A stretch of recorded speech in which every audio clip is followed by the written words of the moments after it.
Oke, masih dengan Profesor Kardus, tak berijazah tapi jenius. Bencana nuklir Chernobyl pada 1986 adalah bencana pembangkit energi nuklir terbesar yang pernah terjadi. PLTN Chernobyl terletak di wilayah kota Pripyat, Ukraina yang dulunya bagian dari Uni Soviet. Bencana tersebut meledakkan reaktor nomor 4 dari 4 reaktor yang ada di pembangkit nuklir Chernobyl, menewaskan 2 insinyur reaktor pada hari pertama dan 28 lainnya seperti para pemadam kebakaran 1 minggu setelahnya akibat penyakit radiasi akut dan serangan jantung, menyebabkan hampir 400.000 warga harus dievakuasi. Tak hanya itu, para warga dalam radius berbahaya juga terdampak penyakit seperti kanker tiroid yang menyebabkan ratusan kematian dalam beberapa tahun setelahnya. Mutasi imbas radiasi juga terjadi. Anak-anak terlahir cacat, daun-daun pepohonan berubah bentuk, hewan-hewan berbentuk aneh, dan lain-lain. Gas dan zat radioaktif mematikan terlepas ke udara dalam jumlah besar, seperti yodium, cesium, dan lain-lain, mengontaminasi 3 negara bagian Uni Soviet seperti Ukraina, Rusia, dan Belarusia. Hampir seluruh negara di Eropa juga mengalami tingkat kenaikan radiasi signifikan. Lantas, bagaimana bisa ya bencana tersebut terjadi? Ya, dan kali ini Profesor Kardus akan mengulas penyebab bencana nuklir Chernobyl. Tapi sebelum Profesor Kardus mengulasnya, jangan lupa like dan subscribe di channel Profesor Kardus. Tak berijazah tapi jenius. Ya, PLTN Chernobyl menggunakan 4 reaktor nuklir bertipe RBMK-1000 modifikasi asli Uni Soviet. Yang diketahui, jenis reaktor ini memiliki banyak kelemahan. Reaktor ini menggunakan bahan bakar uranium-235 untuk menghasilkan reaksi fisi, untuk kemudian memanaskan air dan menghasilkan uap guna menghidupkan generator untuk menghasilkan listrik. Reaktor RBMK-1000 merupakan jenis reaktor air ringan yang menggunakan grafit sebagai moderator atau penghambat neutron. Ya, reaktor ini cukup unik karena mengkombinasikan moderator grafit dan pendingin air yang jarang digunakan pada reaktor-reaktor pada umumnya. Dalam reaktor, rakitan bahan bakar uranium dioksid ditempatkan dalam tabung atau saluran sepanjang 7 meter yang jumlahnya sekitar 1.600 saluran bahan bakar, dan tiap tabung atau saluran dimasukkan air bertekanan dari bawah untuk digunakan mendinginkan tabung, dan tabung sendiri dilapisi oleh grafit untuk menghambat neutron saat reaksi fisi.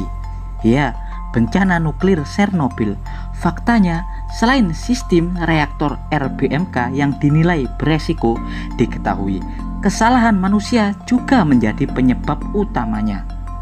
Ya, sebenarnya kecelakaan pada tanggal 26 April 1986 itu terjadi ketika para operator sedang melakukan percobaan untuk mendinginkan reaktor dalam kondisi darurat.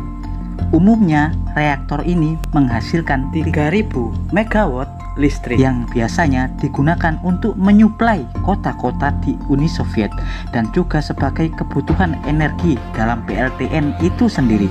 Percobaan itu sendiri dilakukan dengan menurunkan daya pada generator hingga menghasilkan listrik 700 hingga 1000 MW, jauh lebih rendah dari yang biasanya yakni 3000 MW. Meski begitu, listrik sebesar itu sudah cukup untuk menghidupkan pompa-pompa dan mesin-mesin elektrik dalam reaktor nuklir. Tapi masalah besar terjadi. Proses penurunan daya yang seharusnya 720 MW malah anjlok ke 500 MW hingga jatuh ke tingkat yang sangat rendah yakni 30 MW. Hal itu disebut dengan peristiwa keracunan reaktor, di mana panas reaksi fisi tidak berjalan karena kontaminasi xenon 135 yang merupakan penyerap neutron. Daya yang sangat rendah yakni 30 MW yang dihasilkan inti reaktor tak akan mampu menyuplai energi untuk kinerja reaktor itu sendiri. Suplai energi untuk pompa pendingin otomatis terhenti saat situasi makin rumit karena penurunan daya ekstrim yang terjadi.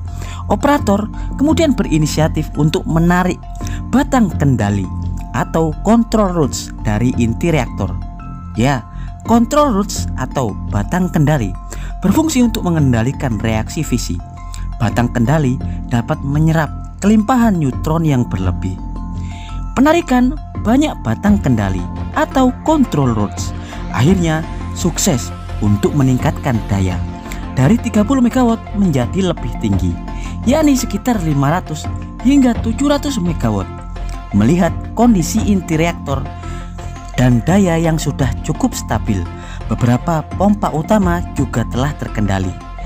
Dan tes atau uji shutdown reaktor pun akhirnya kembali dilakukan. Proses shutdown reaktor akhirnya dimulai.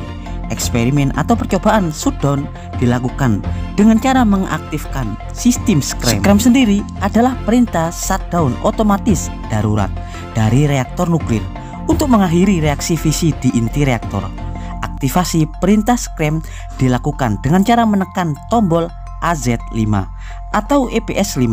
Saat tombol AZ5 kemudian ditekan, batang-batang kendali atau control rods yang sebelumnya ditarik akan kembali dimasukkan untuk menghentikan proses reaksi fisi yang terjadi. Dari sinilah masalah berawal. Aktivasi perintah scram lah yang menyebabkan tragedi Chernobyl. Saat batang-batang kendali kembali dimasukkan dengan menekan tombol EPS5, inti reaktor malah menjadi tidak stabil. Penyuntikan batang kendali membuat banyak batang bahan bakar patah yang kemudian memblokir kolom batang kendali. Hal itu justru kemudian menghasilkan daya hingga 30.000 MW atau 10 kali lebih besar dari normalnya. Hal itu membuat inti terlalu panas. Beberapa bahan bakar kemudian retak. Grafit yang seharusnya difungsikan untuk menghambat panas dari reaksi fisi akhirnya pecah. Daya yang berlebih membuat uap yang dihasilkan melebihi kapasitas. Uap yang berlebih dan tak terkendali akhirnya meledakkan reaktor 4. Terjadi 2 ledakan besar yang menghancurkan reaktor 4 dan control room hingga menewaskan 2 operator utama. Kontaminasi radioaktif pun mulai menyebar ke seluruh bagian kota. Ya, dan demikian adalah informasi dari Profesor Kardus tentang penyebab tragedi Chernobyl pada 1986. Profesor Kardus dari sisa reruntuhan PLTN Chernobyl mengabarkan